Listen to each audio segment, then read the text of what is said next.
I just want to preface this with saying that I love going to concerts. But in this past summer, I've been to 4 concerts, and that is more than I have been past, I don't know, something like 6 years. It's crazy. I've completely stopped going for a while.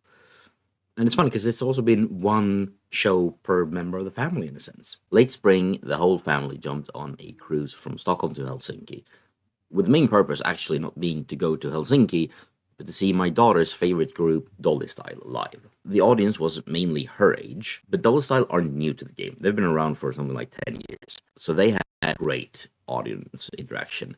It was aimed both at the kids, but also at us adults who were there with them. I mean, they were joking around, giving each other quips, and despite having a stage that moved up and down in the waves, because this was on a boat going in an open ocean, and I mean, at least one of the band members admitted to being seasick, they still pulled off a great show. It was the perfect length for the target audience, so it wasn't a very long one, but at the same time, it was for kids quite late at night, so it makes sense. Afterwards, there was a meet and greet, which was really fun. Despite being closer to midnight than their new normal bedtime, both of my kids, especially our 6-year-old, was just bubbling with energy and excitement. And the second she hit the bed when we got back to the room, she was out sleeping. The rest of the trip was great as well, but catching a stomach bug on the return journey, yeah, that was less than ideal. Just a few weeks later, I joined some friends and had the first leg of Tenacious D's Meatball tour. And those old geezers know how to put on a show. Like, they rocked hard. And it was funny because it was equal parts anthemic sing-alongs, laughter, headbanging, and nostalgia. And Jack Black is a force of nature. And Kyle Bass, I gotta say, like, he's the whole world's natural treasure. Like, protect that man. Music is allowed to be fun.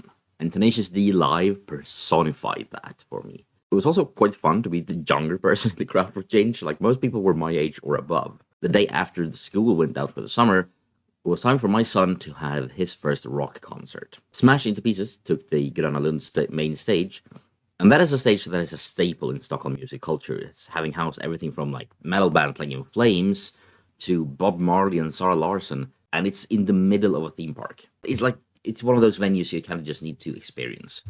So if you ever visit Stockholm, like, do check out a concert during the summer in Gröna Lund, because it's special. So Smash Into Pieces took the stage and delivered honestly an incredible show. It's engaging, fun, and two of the guests from the band ER, which I hadn't heard before, joined them on stage for a cover of Linkin Park's In the End, and that was just amazing. I loved it. There was also a fair amount of pyrotechnics, and they played most of my son's favorite song, but not all of them. But honestly, yeah, for a first ever rock show, it was perfect. Afterwards, the band also held a meet and greet, just like Dolly Style did, and they were class acts. You could also tell that like the recent growth in fans that band has had from being in Melfest or Melodifestivalen, the Swedish tryouts for the Swedish competition that then the winner goes to Eurovision. They've ended up in third place twice in a row now, and that has grown their audience quite a lot, specifically in the younger segment, like 8 kids around my son's age. You can really tell, but at the same time, it's such a mix of like all ages. Like I kids my son's age or younger, and I saw adults or that could have been my grandparents, and everyone was there to enjoy the show. Like, it was not people weren't really there to just be with their kids while the kids were there. Like, it was all ages. It was great, and I have a new appreciation for that band now. But the main concert this year for me has to be Taylor fucking Switch. Like, holy shit. We headed out early on and spent around 3 hours in line in scorching Swedish summer heat. The vibe outside a massive Friends Arena, and yeah, I will not use the new name because it sucks, was incredibly special. There was some sort of mix of anticipation you could almost touch. Reserved Swedes sticking to themselves, but also like amazing outfits from Swifties from all over town that set a high bar, and everyone was there for the same purpose and was just having fun and enjoying music. Yet Swedes are quite reserved when it comes to like public spaces like that. So no one was really interacting with each other to the point where there wasn't that much interaction in between these groups of people being there, but there was something about the vibe in the air which is special. Once inside, we actually managed to get some really good standing spots, despite having been quite far back in line. And also, shout out to the nice women from the US who chatted with us while we waited. It was really fun to discover Swifties from around the world coming there for just a show. Yeah. And after what felt like forever at the time, Paramore took to the stage, and they were amazing. To I'm sure no one's surprise. What did surprise me, however, was how badly I know their songs. Like, I guess I kind of forgot the fact that, yeah, I listened to them a lot in my late teens and in high school and after that. But they've continued to make great music, and I just forgot to keep on listening to them. But I gotta say, Queen Taylor demanding that they put Get Mr. Business back on the set list was an amazing addition, and I'll be forever grateful. Once I finished the set, there was obviously another hour or so waiting for the stage to be prepared and everything. And once the show started, dang, did it start. Like from the intro to the closing number, it was just a wall of world class entertainment. The staging was top notch. And I mean, it's hard to compare the staging of like a Taylor Swift's era show to something like when I saw Rammstein at Metal Town in 2010, or when I saw Sabaton at Tele2 Arena in 20. Like you can't really compare it because it's so vastly different in the style. Like those two have each their very own specific staging and theming to the stage that is amazing and incredible. You can't really compare it. It's like comparing a golden apple to a diamond pear. Like it's different materials, different fruits, but both impressive that they even exist. And throughout the whole set list, there was not a single bad performance, not a single thing that like for the entire 4 hours almost that was kind of meh. Everything was amazing. And also really cool, during the acoustic set, we got a medley of Max Martin songs that she had done with him, which was really cool. And he was apparently also there. So yeah, shout out to Max Martin. There's some sort of weird like national pride in that he is so good at what he does. I don't always appreciate his style of music, but yeah, he you can't deny the fact that he is a master of what he does. And am I still a bit upset that basically none of my top 5 songs from Taylor Swift was even on the set list? Maybe a little, but dang. Like some of those songs got a whole new life. Enchanted was probably up there as my favorite of the night, along with Champagne Problems. But really, it was probably the crowd and Taylor's connection with us that was the star of the show.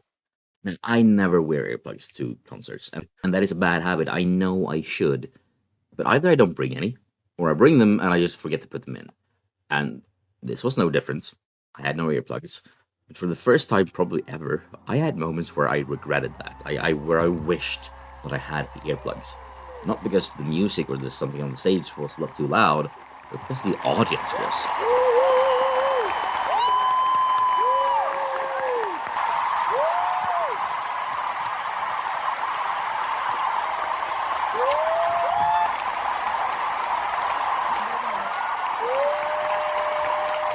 My ears were ringing after most of the songs, not from the songs themselves, but from the crowd around me. Like I've experienced loud crowds. Like when a sold out In Flames song where everyone just sings along and jumps at Only for the Week, and like.